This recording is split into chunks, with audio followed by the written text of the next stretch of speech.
Media మిత్రులందరూ నమస్కారం. తెలంగాణకు రక్షణ కవచం బీఆర్ఎస్ పార్టీ అని కేసీఆర్ అని మరొకసారి కూడా నిరూపితమైంది.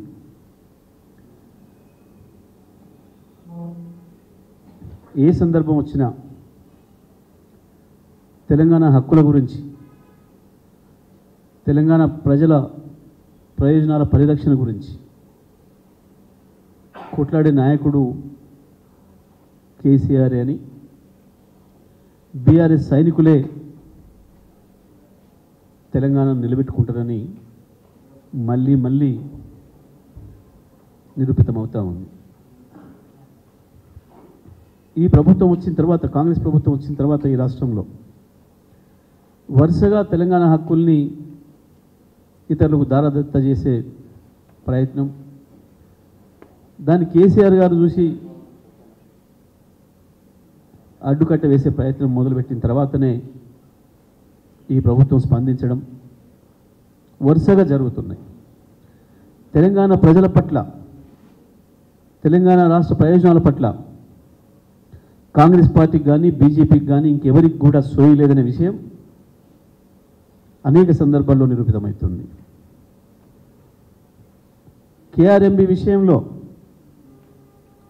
రాష్ట్ర ప్రభుత్వం సోయి లేకుండా వ్యవహరించింది. చిన్న అధికారులపై ఉన్న హక్కుల్ని కేంద్రానికి కట్టబెట్టి వస్తే ముఖ్యమంత్రికి కానీ, సంబంధిత శాఖ మంత్రికి కానీ, ఇతర మంత్రులు కానీ సోయి లేదు. కేసీఆర్ గారు విషయాన్ని బయటికి చెప్తే, ప్రశ్నిస్తే ఎదురుదాడి చేసి తప్పించుకునే ప్రయత్నం చేసిండ్రు ఈ దొంగ కాంగ్రెస్ ప్రభుత్వం. కనీసం ఏం జరిగింది అని విచారణ చేసుకొని లోపల మాట్లాడుకోకుండా కేసీఆర్ పైన ఎదురుదాడి చేసి తప్పించుకుందాం అన్న ప్రయత్నం చేసిండ్రు. కానీ బీఆర్ఎస్ పార్టీ ప్రజల తరఫున పోరాటం చేసి శాసనసభలో కావచ్చు, బయట కావచ్చు, జరిగిన వాస్తవాలన్నింటినీ చెప్పి చివరి క్షణం వరకు కూడా తెలంగాణ ప్రభుత్వం కేంద్రానికి లొంగలేదు.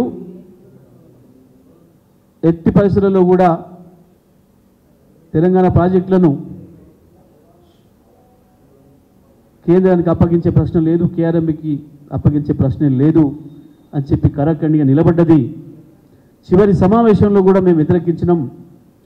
ఆ విషయాన్నే కేఆర్ఎంబీ రికార్డ్ చేసింది.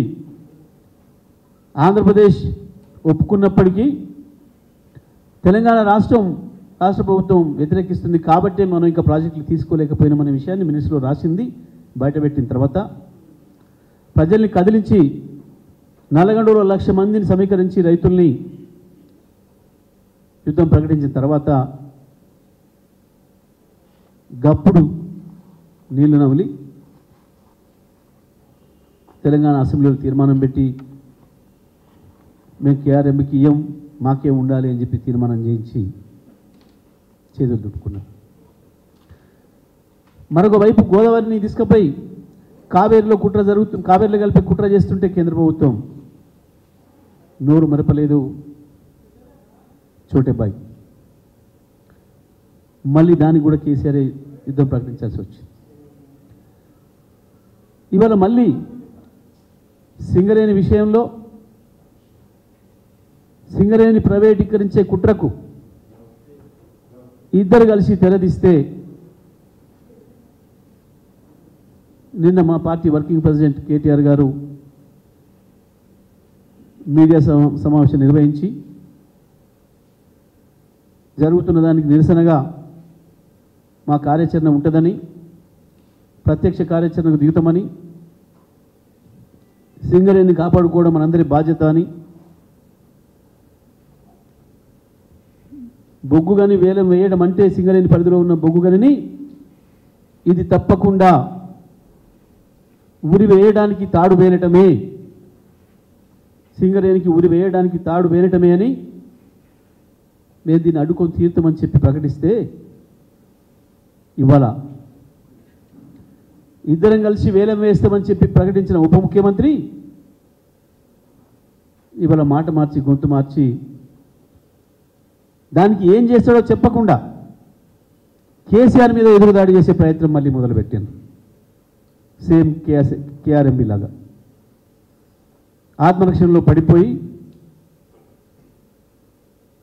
భుజాలు దడుముకొని గుమ్మడికాయలు దొంగనగానే మేం కాదు వాళ్ళు చేసిరని చెప్పే చిల్లర ప్రయత్నం మొదలుపెట్టిండు. మళ్ళీ మేము స్పష్టంగా ఉన్నాం మొదటి నుంచి, ప్రభుత్వ రంగ సంస్థలను నిలబెట్టుకోవాలి, ప్రభుత్వ రంగ సంస్థల్ని కాపాడుకోవాలి, ప్రభుత్వ రంగ సంస్థల్ని ప్రోత్సహించాలి. బీఆర్ఎస్ పార్టీ పాలసీగా కేసీఆర్ గారు దాని నుంచి ఎప్పుడు కూడా ఒక్క అడుగు కూడా వెనక్కిపోలే, ఒక ఇంచు కూడా వెనక్కిపోలే. వాస్తవానికి మీ అందరి సాక్షిగా మొన్నటి వరకు మీడియాలో రోజు వచ్చింది.